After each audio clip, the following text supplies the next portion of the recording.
आचरण सुधीजनों, एक बार एक राजा के दरबार के बाहर एक भिखारी आता। भिखारी बाहर जो चौकीदार खड़ा था उसे कहता है कि हे चौकीदार, तुम अपने राजा को कहो कि तुम्हारे भाई आए भिक्षा लेने के लिए। चौकीदार भी बड़ा अचंभित होता है कि राजा के भाई और वो भी भिक्षा लेने आए हैं। वो बड़ा असमंजस में पड़ जाता है कि मुझे क्या करना चाहिए।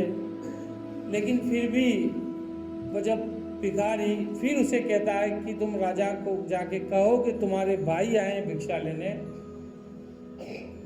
तो चौकीदार सोचता है कि मैं राजा के पास नहीं जाऊं और कल ये सही में ही भाई निकल गए तो मेरी मुश्किल हो जाएगी।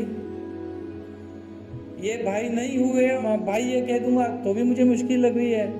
फिर भी वो हिम्मत जुटाता है और राजा के दरबार में जाकर के राजा को कहता है कि हे राजन, बाहर द्वार पर कोई एक भिखारी सा व्यक्ति खड़ा है जो भिक्षा मांगने आया है और वो अपने आप को आपका भाई बता रहा है और कह रहा है कि राजन को बताओ कि आपका भाई आए भिक्षा लेने।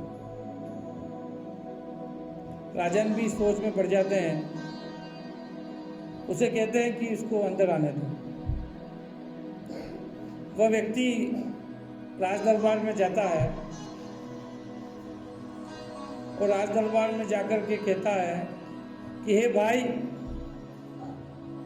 मेरा महल जर्जर हो गया है, मेरे 32 नौकर चले गए हैं और मेरी 5 रानियों ने काम करना बंद कर दिया है। तुम मुझे भिक्षा दो, सहयोग करो।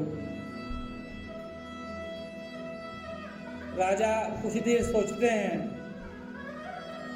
फिर वो कोषाध्यक्ष को कहते हैं कि इन्हें 10 स्वर्ण मुद्राएं दे दो।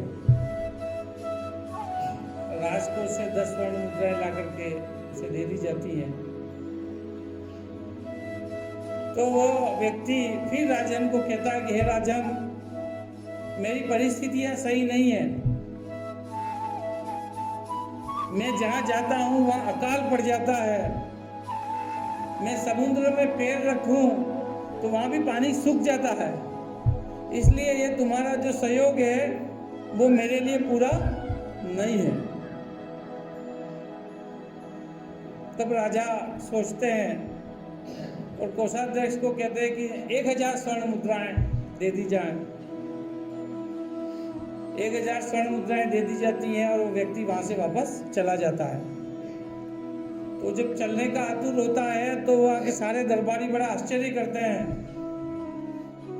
वो कहते हैं कि राजन, ये क्या, एक भिखारी को आपने 1000 स्वर्ण मुद्राएं दान दे दी। तब राजा हंसते हैं और वो कहते हैं कि ये भिखारी नहीं है, ये बहुत बुद्धिमान व्यक्ति है। उसे सहयोग की जरूरत थी इसलिए वो भिक्षा लेने यहाँ आया है, लेकिन ये बहुत बुद्धिमान व्यक्ति है। इसने कहा कि मेरा महल जर्जर हो गया है। उसका मतलब ये है कि ये इसके शरीर में बुढ़ापा आ गया है और इसका शरीर जर्जर हो गया। इसने कहा कि मेरे 32 नौकर छोड़ करके चले गए हैं तो 32 दांत जो थे वो इसके गिर गए। उसने कहा कि 5 रानियां जो हैं वो काम नहीं कर रही हैं, तो 5 इंद्रियां जो हैं वो कमजोर हो गई हैं, शिथिल हो गई हैं, वो काम नहीं कर रही हैं। इसने कहा कि मैं जहां जाता हूं वह अकाल पड़ जाता है, समुद्र में पैर रखूं तो भी सूख जाता है।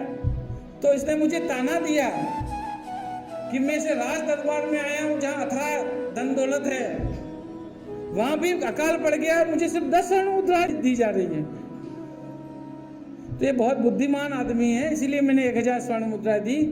और हे पथिक, तुम्हें जाना नहीं है, तुम्हें रुकना चाहिए, तो हम तुम्हें हमारे राज दरबार में सलाहकार के पद पर नियुक्त करते हैं। तो हमें किसी भी व्यक्ति का व्यक्तित्व का निर्धारण उसके एक बार देखने पर ही नहीं करना चाहिए। व्यक्तित्व का निर्धारण उसके ज्ञान, बुद्धि, उसकी बातचीत, उसके व्यवहार, उसके चरित्र, उसके शिष्टाचार, उन सब चीजों को देखने के बाद ही करना चाहिए। क्योंकि दरबारियों ने व्यक्तित्व का कैसे चित्रण किया कि वो फटे पुराने कपड़े, बूढ़ा सा व्यक्ति भिक्षा लेने आया है, और राजा ने उसकी बातों से उसके चरित्र व्यक्तित्व का निर्माण किया। दोनों में कितना फर्क है। इसलिए हमें किसी भी व्यक्ति के व्यक्तित्व का यदि निर्धारण करना है तो उसके संपूर्ण आचरण को देखना है। आचरण की सारी बातों को देखना है, चाहे उसका बर्ताव हो, चाहे उसका सदाचार हो, चाहे उसका चरित्र हो, चाहे उसका व्यवहार हो, उसकी आदतें हो, उसका शिष्टाचार हो। उन सभी बातों पे जाकर के उसका आकलन करके उसके व्यक्तित्व का निर्धारण करना चाहिए।